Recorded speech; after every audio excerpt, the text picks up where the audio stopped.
Bismillahirrahmanirrahim. Hadi asyara,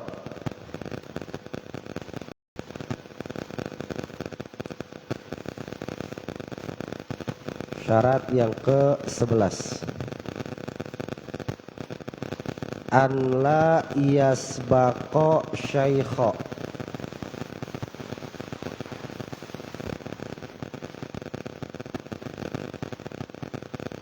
janganlah murid mendahului guru. Janganlah murid mendahului guru. Ila syarhin mas'alatin au jawabin su'alin.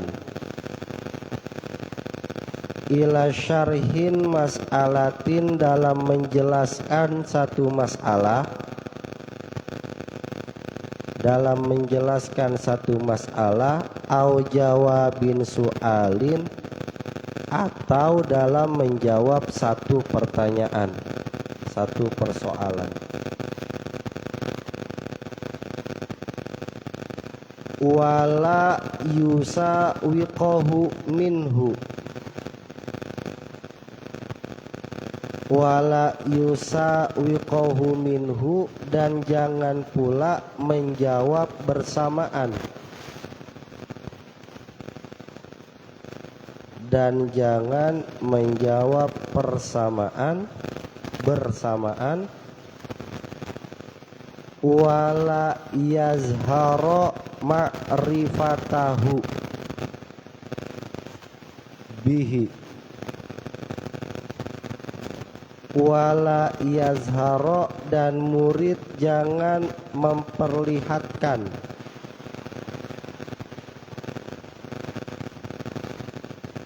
jangan menunjukkan, ma'rifatahu bihi, akan pengetahuannya dalam persoalan itu.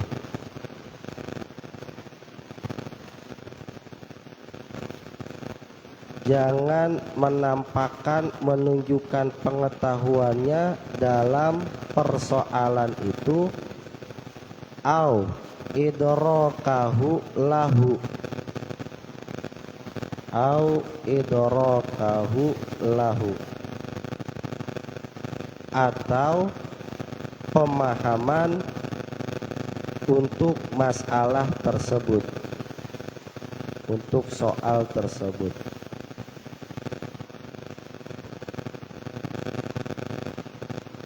Wala yaqta'a, dan janganlah murid memotong. Wala yaqta'a, dan janganlah seorang murid memotong. Ala syaikhi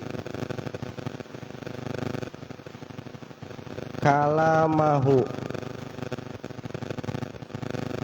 pembicaraan guru, perkataan guru. Ayya kalamin kana, dalam pembicaraan apapun.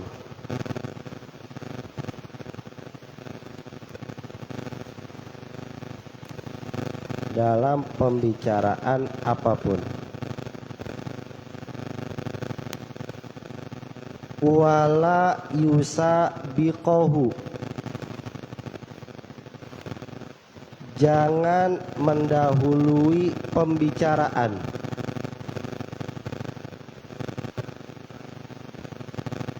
Wala yusabiqahu, jangan mendahului pembicaraan. Wala yusawiqahu, dan jangan membarengi pembicaraan.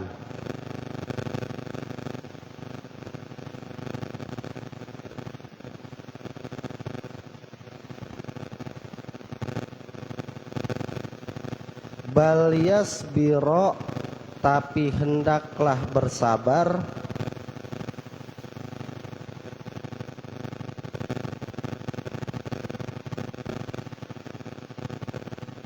hatta yafrogo asyaikhu,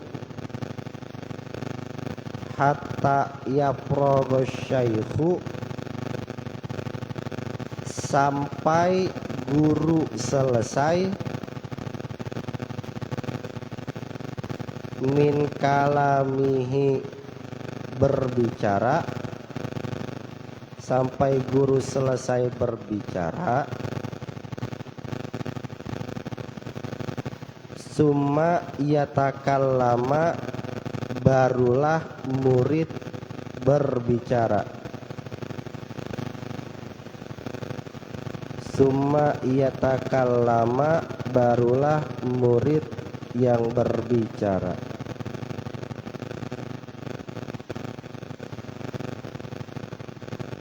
Wala yatahaddasa ma'a ghairihi,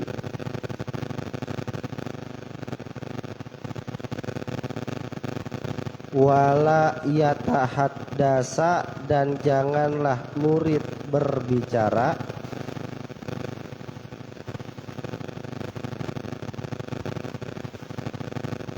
ma'a ghairihi, selain kepada guru,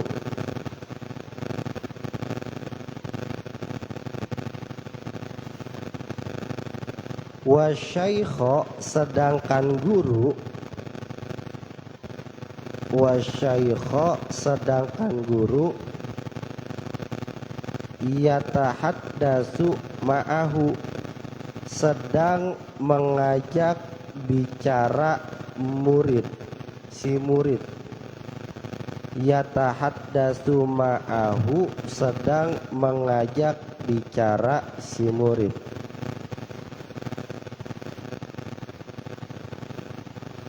Au ma'a jama'atil majlisi, atau bicara dengan jamaah majlis.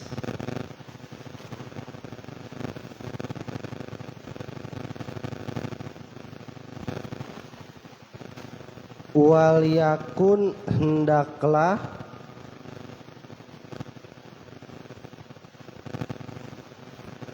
wal yakun, hendaklah, zihnuhu, nih zihnun itu artinya hati, jadi hendaklah fokusnya, perhatiannya murid hadiron, hendaklah perhatian murid hadiron, tetap fokus,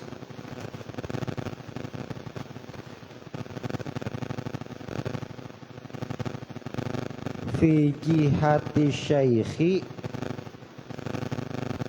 hendaklah perhatian murid tetap fokus, fi jihati syaikhi, terhadap guru,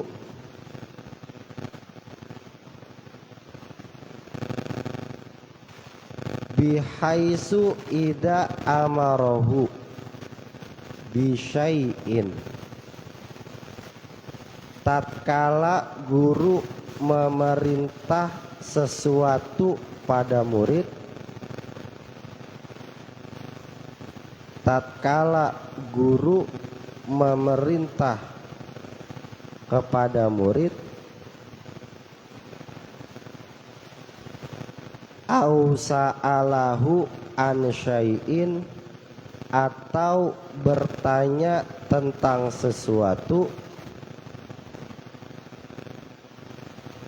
atau bertanya tentang sesuatu, au asyara ilaihi, atau memberikan isyarat kepada murid, au asyara ilaihi, atau memberi isyarat kepada murid, lam yuhawwijhu, sehingga guru tidak perlu, lam yuhawwijhu, sehingga guru tidak perlu, ilal i'adati sanian, untuk mengulang kedua kalinya.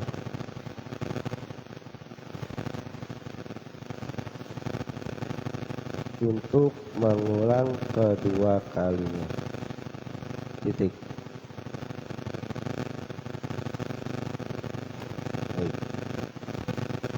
Yang ke-11, adab murid di hadapan guru, yaitu alla yasbaqo syaikha ila syar'in mas'alatin au jawabin su'alin. Jangan suka ngeduluin guru dalam ngejelasin satu masalah atau ngejawab satu pertanyaan. Jadi kalau misalkan kita lagi di samping guru, ada orang nanya ke kita, ke guru, mohon maaf, ada orang nanya ke guru, biar kita tahu jawabannya, jangan sekali-kali kita ngeduluin buat ngejawab. Jangan sekali-kali kita ngeduluin buat ngejelasin satu permasalahan, satu persoalan, gak usah. Sekalipun kita udah tahu, yang ditanya guru, bukan kita. Bahkan gak boleh juga wala yusawiqohu, ngejawabnya bareng. Jadi kalau tadi ngeduluin aja gak boleh, ngejawab bareng juga gak boleh. Ya, di guru lagi ngejawab, kita juga ngejawab, ngomong bareng tuh. Guru lagi ngejelasin, kita juga ngejelasin, ngomong bareng. Itu gak boleh kayak gitu. Sekalipun ma'rifatahu bihi au idrokahu lahu, kita tahu jawabannya, kita ngerti persoalannya, kita paham betul solusinya, tapi layad haru, jangan pernah kita tunjukin kalau kita tuh tahu akan jawabannya. Jangan pernah nampakin kalau kita tuh paham persoalannya. Jangan pernah ngeliatin kalau kita tuh udah menguasai solusinya. Gak usah, biarin guru yang ditanya, kita cukup saksiin aja, diem aja, dengerin aja. Bahkan harusnya jadiin pertanyaan tersebut ilmu buat kita, sekalipun udah tahu. Hitung-hitung nge-upgrade keilmuan kita lagi, ngupdate pemahaman kita lagi. Kita aja di HP punya aplikasi yang tiap beberapa minggu sekali kudu di-upgrade, kudu di-update tuh sama Google Play Store, sama Apple Store, itu kan harus di-update. Pemahaman juga begitu. Sekalipun kita udah tahu, udah diem, dengerin. Hitung-hitung kita lagi ngupgrade pemahaman kita. Kita lagi ngecas lagi pengetahuan kita. Walaupun udah tahu, jangan pernah nunjukin. Diem aja udah. Waktu itu pernah disinggung, bagaimana kalau misalkan jawaban guru salah? Sekalipun jawaban guru salah, kita kudu husnuzon. Pernah dibahas waktu itu di syarat ke-9 sampai ke-10 gitu. Bagaimana kalau misalkan guru dalam menjelaskan kekurangan dalilnya? Diam aja udah. Bagaimana kalau guru dalam menjawab itu tidak sesuai konteksnya antara dalil dengan jawaban dan juga dengan pertanyaan, kagak ada yang nyambung. Nanya masalah head, ngejawabnya pakai dalil sholat, pemahamannya ngejelasinnya malah tentang puasa, kagak ada yang nyambung. Diem udah, nggak usah kita koreksi langsung, karena itu menjatuhkan muruah seorang guru, harga diri seorang guru. Diem aja udah, husnuzon aja. Guru itu lagi goflah, lagi lalai, guru itu lagi sahwah, lagi lupa, guru itu lagi nisyan, emang lagi nggak ingat aja gitu. Husnuzon aja, nggak apa-apa, kita diem. Kalaupun emang terpaksa harus mengoreksi guru, kemarin juga udah dikasih tahu bagaimana cara kita ngomong sama gurunya. 4 mata, jangan sampai kelihatan orang, dengan nada yang rendah. Jadi ada aturan mainnya. Kayak begini, kalau ada yang syarhin masalah, minta penjelasan dalam satu masalah, udah biar guru yang ngomong. Kita nggak usah ngeduluin, nggak usah ngebarengin omongan guru. Kalau ada yang lagi nanya satu persoalan, satu pertanyaan, udah diem, biar guru yang ngejawab. Nah, bagaimana kalau misalkan guru udah ngejelasin, yang si penanyanya juga udah jelas, udah merasa puas, Kita sebagai murid pengen nambahin omongan, kalau nggak perlu-perlu banget udah diam. Guru udah ngejelasin panjang lebar, yang nanya juga udah puas. Kita nggak usah sok-sokan nambahin lagi, diam udah. Ya. Kalaupun kita emang ngasih masukan, ngasih saran, ngasih tambahan, jangan di hadapan guru. Cukup di hadapan orang yang bertanya, cukup di hadapan orang yang minta solusi. Nggak usah di hadapan guru langsung, biarin aja. Guru udah selesai kok, ya udah. Kita panggil dah tuh orangnya lagi, baru kita ngomong empat mata. Jangan di hadapan gurunya. Wala yaqta'a ala syaihi kalamahu ayya kalamin kana. Jangan pernah motong omongan guru ketika guru lagi ngomong apapun. Jangan pernah motong omongan guru. Guru lagi ngomong panjang, lagi ngejelasin, lagi curhat, lagi cerita, dipotong, nggak boleh.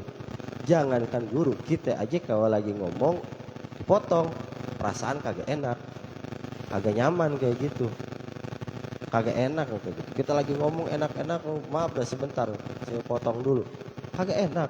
Kadang kita jadi ngeblank, kita jadi lupa lagi apa yang mau kita omongin. Kadang kita saking kagetnya dipotong omongan, kita jadi nggak fokus lagi, perasaan kita juga jadi ngedon, hati kita juga jadi nggak serak lagi. Nggak usah bicara guru, bicara sesama teman. Lagi ngobrol dipotong, gak enak. Ya, apalagi di hadapan guru. Ayah kalamin kana, sekalipun omongannya bukan omongan masalah ilmu, omongan apapun itu, jangan sekali-kali motong, nggak boleh. Wala yusabiqohu, jangan pernah ngeduluin guru kalau mau ngomong. Jangan pernah ngeduluin. Jadi guru masih diam, dia udah ngoceh segala macam, udah apaan aja, nggak boleh. Diam aja.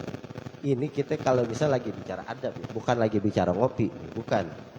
Kalau dalam majelis, kalau dalam kajian, kalau lagi pada curhat, kalau lagi pada cerita, kalau lagi pada minta pertanyaan, kalau lagi pada minta solusi. Di luar itu kita udah belajar kalau nggak salah di syarat yang ke-8 atau ke-9 gitu. Di luar itu kalau misalkan posisinya bukan di dalam majelis ilmu, maka boleh-boleh aja, sah-sah aja ngobrol seperti biasanya, boleh. Meskipun yang lebih baik adalah tetap menjaga adab kita terhadap seorang guru. Makanya Sayyid Muhammad Al-Maliki itu pernah bilang, aku itu lebih benci kepada seseorang yang menganggap remeh gurunya hanya karena si guru itu adalah teman sebayanya. Jadi Sayyid Muhammad, sekelas Sayyid Muhammad itu nggak demen kita belajar sama orang yang seumuran sama kita, karena kita biasa ngopi bareng, kita biasa nongkrong bareng, biasa jalan bareng, biasa main bareng. Sampai-sampai ketika ngaji kita nganggep tuh teman kita ya teman aja, bukan guru kita. Tuh nggak boleh kayak gitu. Waktunya berguru ya dia adalah guru kita, sekalipun seumuran. Waktunya main ya main. Nah, apalagi kalau kita punya guru yang lebih muda dari kita. Jangan nganggap itu bocah, jangan nganggap itu bocah baru kemarin, jangan nganggap itu antum mah anak gue tahu kecilnya. Nggak boleh. Waktunya taklim, dia orang tua kita, sekalipun lebih muda dari kita, sekalipun lebih muda, dia tetap guru kita. Di luar itu kita boleh bermanja-manja sama orang yang lebih tua daripada kita. Kita boleh menganggap guru kita itu lebih kecil dari kita secara usia. Ya, jadi jangan sembarangan. Di dalam majelis kita kudu tahu posisi kita sebagai apa. Di luar majelis silahkan memposisi diri kita sesuai dengan porsinya masing-masing. Wala yusawiqohu, ngebarengin ngomong aja nggak boleh. Ini bukan lagi nanyain masalah, bukan lagi minta solusi, bukan butuh penjelasan, enggak. Lagi ngobrol biasa aja, wala yusawiqohu, enggak boleh kita ngomong bareng sama guru. Meskipun omongannya sama, kalimatnya sama, kata-katanya sama, nadanya sama, enggak boleh. Wala yusawiqohu, jangan pernah ngebarengin omongan guru. Bal yasbiro, maka hendaklah sabar, hatta yafrogo syekh, sampai seorang guru itu selesai min kalamihi, dari pembicaraannya, dari omongannya. Bal yasbiro, tapi hendaklah bersabar, hatta yafrogo syekhu, sampai seorang guru itu sudah selesai min kalamihi, dari pembicaraannya, dari omongannya. Satu sisi tidak bukan tidak pantas, saya revisi omongan saya. Satu sisi kurang layak, kurang pantas kalau seorang guru itu terlalu banyak omong. Orang yang terlalu banyak omong meskipun berdasarkan ilmu itu akan menurunkan darajah muruahnya. Derajat harga dirinya bakal turun. Sekalipun yang diomongin semuanya daging, sekalipun yang diomongin semuanya ilmu, sekalipun yang diomongin semuanya manfaat. Tapi bagi seorang guru kalau dia kebanyakan ngoceh itu justru menurunkan muruahnya. Kenapa? Karena kasratul kalam, kebanyakan ngomong itu bikin qaswatul qalbi, bikin hati kita jadi hitam. Ya, kebanyakan ngomong, kebanyakan makan, kebanyakan tidur, nggak pantas. Apalagi seorang guru. Guru itu kalau memang dia alim, ngomong secukupnya, tapi manfaat. Diamnya aja bikin orang jadi ingat Allah, ngomongnya apalagi. Tapi kalau udah kebanyakan ngoceh, udah nggak pantas, kurang pantas ya. Jadi nggak layak bagi seorang guru itu terlalu banyak ngoceh, sampai orang lain kagak dikasih kesempatan buat ngomong, dia aja dia yang cerita, dia yang ngebanyol, nggak boleh, nggak pantas. Bagaimana kalau sebaliknya seorang murid ngoceh mulu di hadapan guru, selama itu tidak menyakiti hati guru, boleh. Oh kita orang nih kalau misalnya lagi nongkrong apa kita punya guru, kita ngomong mulu, guru saya begini, guru saya begitu, guru saya ada cerita ini, guru saya ada cerita itu, guru kemarin lucu udah begini, guru kemarin lucu udah begini. Nggak apa-apa selama itu menyenangkan hati guru, selama itu tidak mengganggu istirahatnya guru, selama itu tidak mengurangi faedah keilmuannya guru, nggak apa-apa, nggak masalah. Itu kebalikannya. Tapi kalau seorang guru udah kebanyakan ngoceh di luar jam majlis taklim, di luar pengajian, itu nggak layak, kurang pantas, kurang layak ya. Sumaya takallama, barulah seorang murid boleh ngomong. Jadi kalau guru udah selesai ngomong, udah selesai ngejelasin, udah selesai ngasih nasihat, ngasih solusi, baru udah murid boleh ngomong. Boleh kayak gitu, boleh.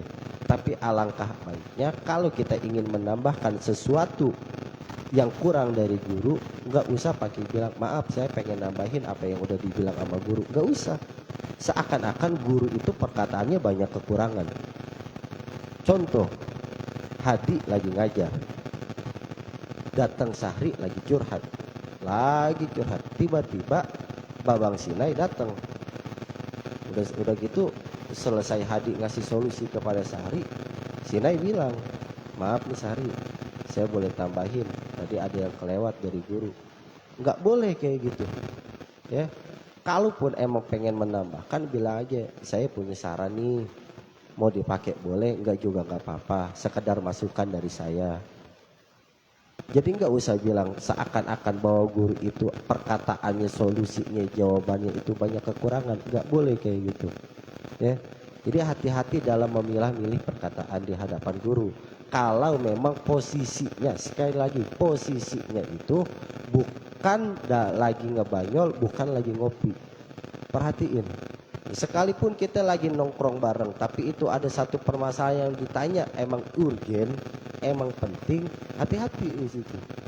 Di luar itu silakan aja, biasa aja, relax aja. Wala yatahaddatsu ma'a ghairihi wasyaikh yatahaddatsu ma'ahu. Nah ini yang paling bahaya. Jangan pernah ngomong sama orang lain kalau guru lagi ngajakin ngomong. Ini udah ngaco nih.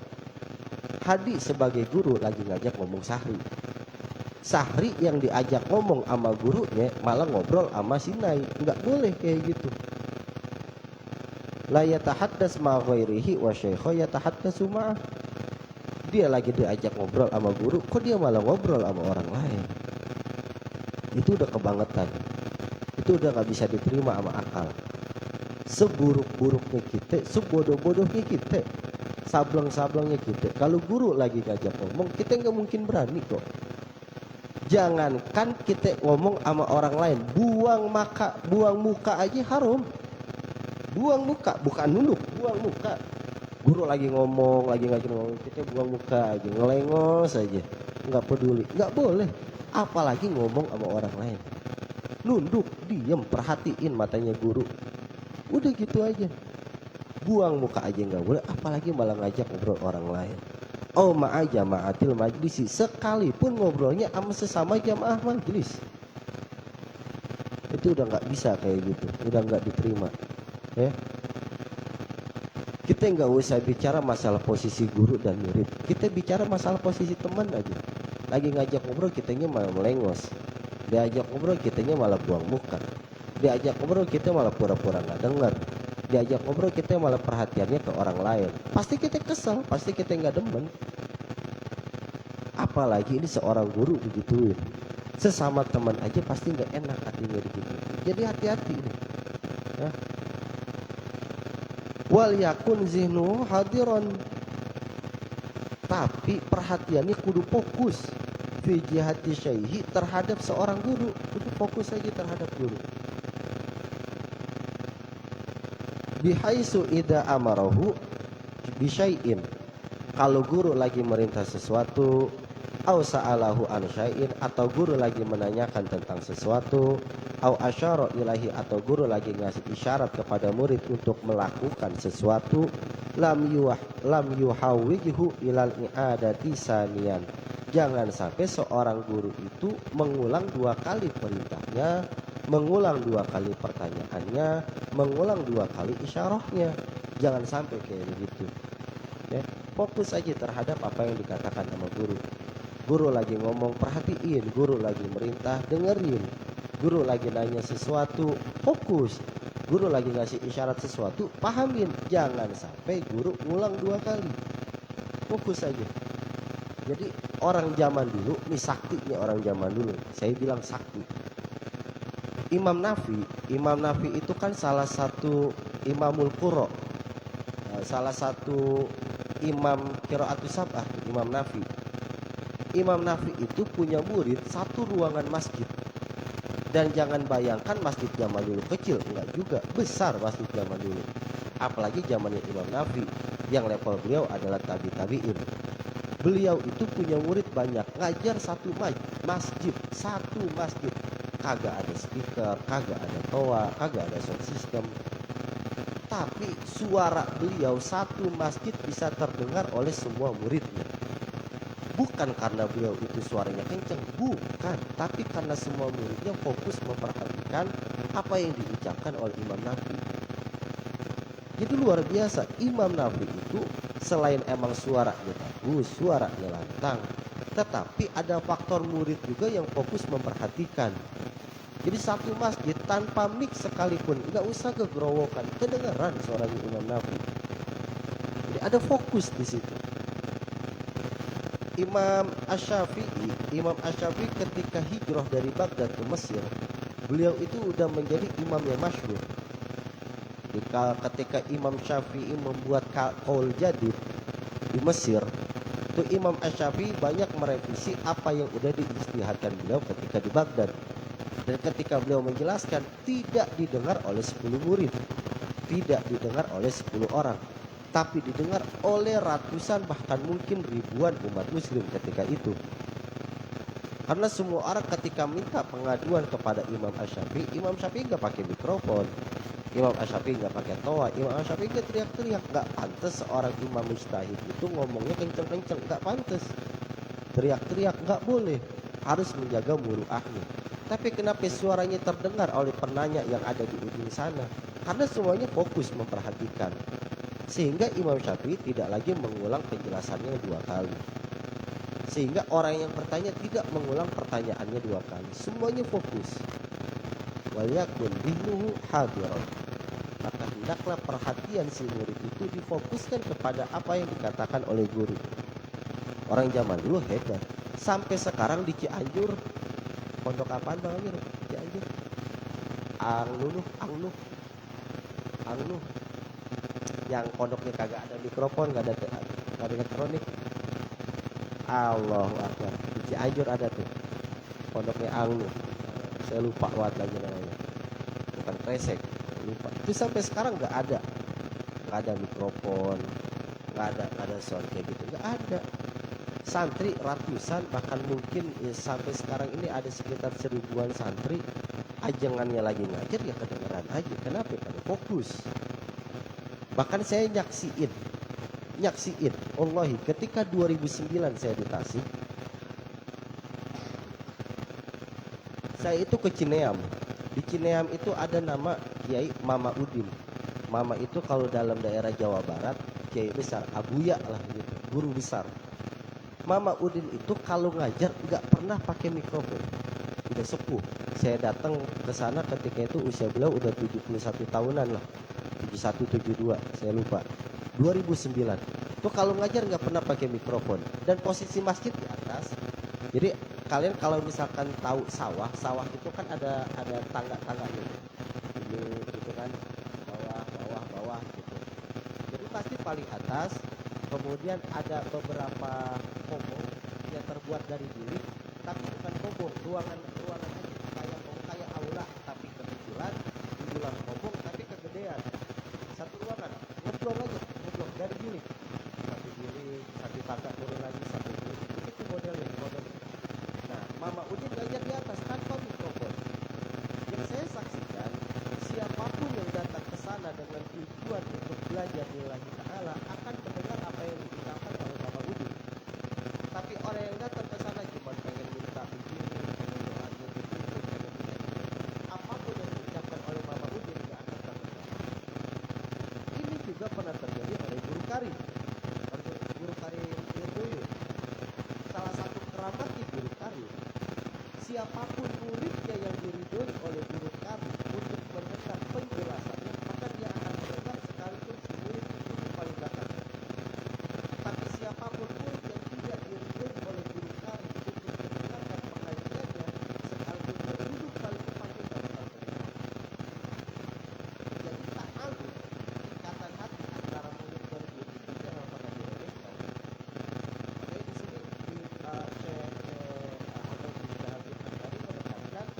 waliyakun bihu adurab, fokus perhatian murid itu harus fokus terhadap seorang guru.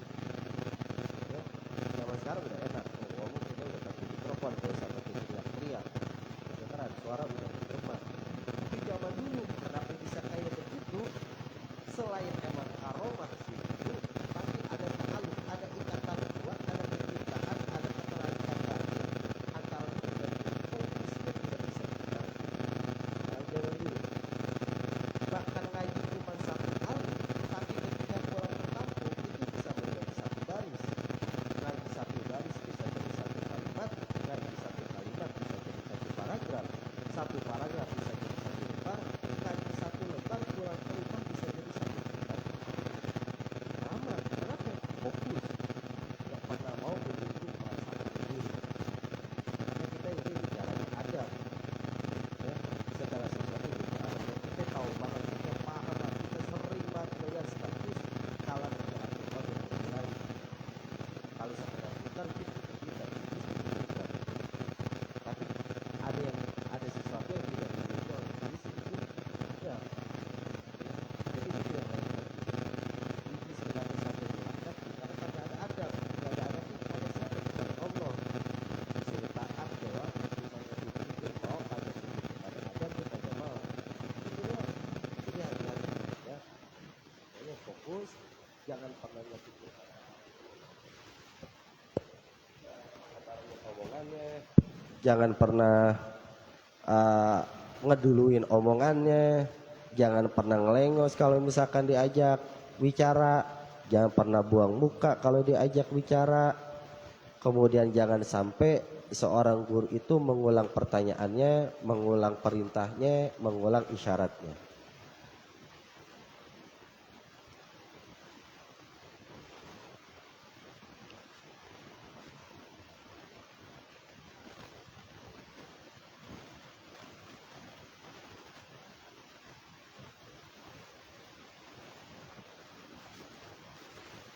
Wallahu a'lamu bishawab wa ilaihi marji. Bisa nomor 12 nanti pengen diberesin aja. Ya. Allahu a'lam.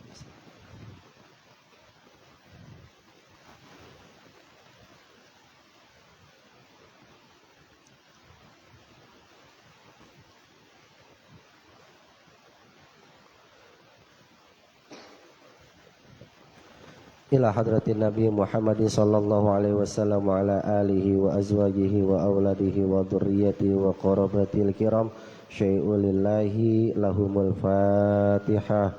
A'udzu billahi minasyaitonir rajim. Bismillahirrahmanirrahim. Alhamdulillahi rabbil alamin.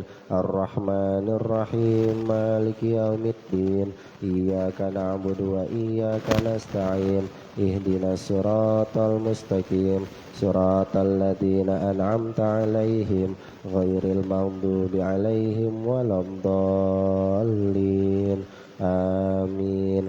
Summa ila jamil anbiya wal mursalin wal khulafai rasyidin sadatina Abi Bakri wa Umar wa Utsman wa Ali radhiyallahu ta'ala anhum wa am baqiyati sahabati Rasulillahi minal ansari wal muhajirin wat tabi'in wat tabi'it tabi'in wa man tabi'ahum bi ihsanin ila yaumiddin wa syuhada'i wal awliya'i was salihin wal ulama'il amilin wal musannifin al mukhlasin wa jami'il mujahidin fi sabilillahi ajma'in wa jami'il malaikatil muqarrabin wal karabiyyin khususan ibadikal fuqara ila rahmatik almarhum almaghfur.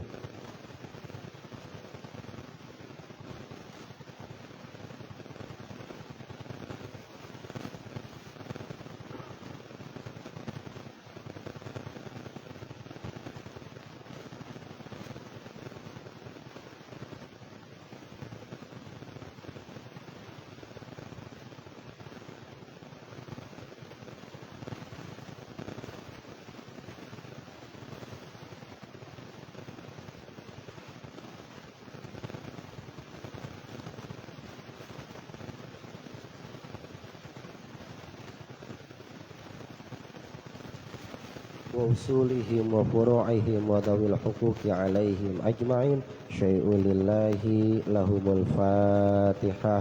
A'udzu